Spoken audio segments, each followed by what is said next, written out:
जय श्री राम। मित्रों, मैं इस प्रसंग को आपके समक्ष दो भागों में प्रस्तुत करूंगा। प्रसंग है केवट का। भगवान श्री राम, लक्ष्मण, सीता, निषाद सुसरी जी के तट पर खड़े हैं और केवट से निहोरा कर रहे हैं। केवट से कह रहे हैं, भैया केवट, हमें गंगा जी से उस पार जाना है, अपनी नौका ले आओ और अपनी नौका पर बिठा करके हमें गंगा जी से पार करते हो। केवट जानता है कि ये परब्रह्म परमात्मा श्री राम है। केवट कैसे जानता है? रात्रि में जिस समय लक्ष्मण जी निषाद को ज्ञान का उपदेश देते हैं, राम ब्रह्म परमारथ रूपा विगत लखनादि अनूपा, मोह निशा सबसो बनिहारा, देखें स्वप्न अनेक प्रकारा, ये जग जागई जामिन जोगी, परमारथी प्रपंच योगी। तो केवट वो सब सुन रहा है, तो वो जान गया है कि ये तो ब्रह्म है, लक्ष्मण जी ने बोल दिया है। केवट भगवान को देखता है और कहता है कि राम का नाम लेते ही पाप मन का हर गया, और लकड़ी का साथ पाकर ये लोहा भी देखो तर गया। मेरे मालिक, मेरे हुजूर, मेरे सरकार ने पहली बार आज्ञा दी है और मैं इनकी आज्ञा का पालन करने में असमर्थ हूँ। केवट कहता है, सरकार आपको उस पार जाना है तो एक उपाय है। भगवान कहते हैं, क्या?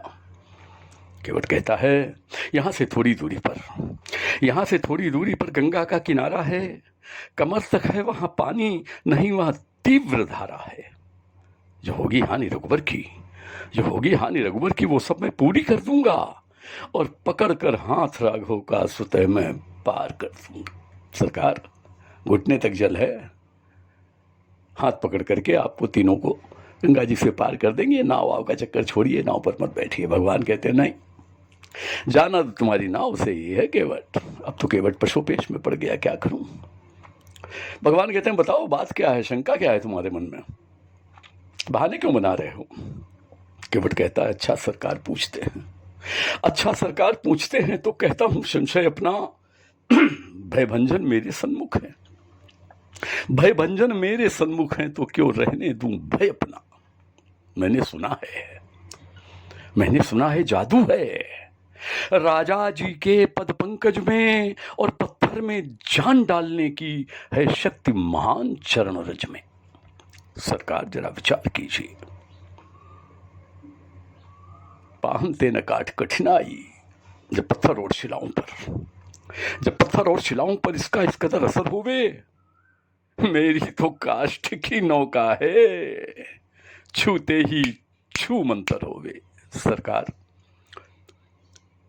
पाषाण से काष्ठ बहुत कोमल होता है। यही प्रतिपालों सब परिवार वो लोगों को नौका पर बिठा करके उस पार कर करके अपने परिवार का भरण पोषण करता हूँ। दूसरा मैं कोई रोजगार जानता ही नहीं, और ये अगर किसी नारी की, किसी ऋषि की पत्नी बन गई तो मैं तो भूखा मर जाऊंगा। भगवान कहते हैं, तो फिर उपाय? केवट कहता है, सरकार उपाय तो है, एक उपाय है, कहिए तो बताऊं। भगवान कहते हैं, बताओ केवट, शाम हो रही, हमको जल्दी उस पार जाना है। तो एक घाट से थोड़ी की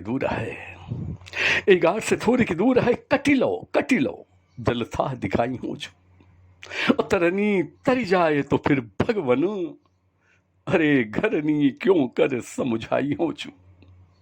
तुलसी अवलंबन और कछु, लरिका के ही भांति जियाई हो जो, अब बरमारे तीर लखन पुनि,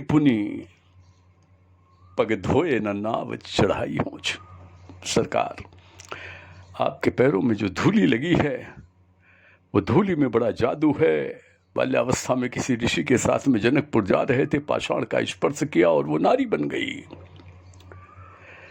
आपके चरणों में जो रेणु है, इस रेणु में बड़ा चमत्कार है।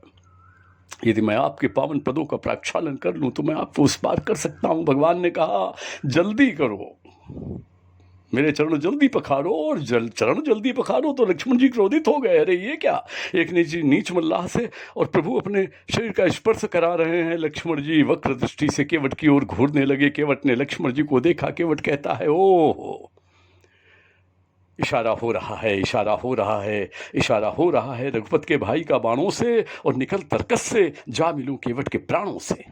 लक्ष्मण जी क्रोध में मुझे मार डालना चाहते हैं, पर मरूंगा। मरना उसका अच्छा है जो चार बातें अच्छी हों। क्यों मरा, कहां मरा, कैसे मरा, किस लिए मरा। तो मरूंगा किस लिए, क्योंकि राम के मन को सुहाता हूं। और मरूंगा इसलिए क्योंकि राम के गुण गाता हूं। और मरूंगा किस लिए, क्योंकि बीज पुण्य का बोऊंगा। और मरूंगा इसलिए क्योंकि श्री राम के चरण धोऊंगा। और मरूंगा उसके हाथों से जो अधिक रघुवर का प्यारा है। और मरूंगा मैं वहां जहां गंगा की बहती धारा है।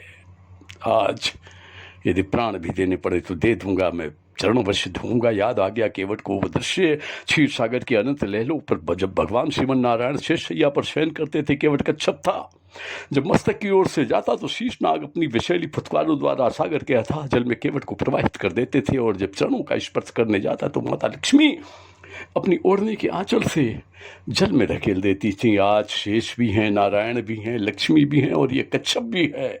कोई कुछ नहीं कर सकता।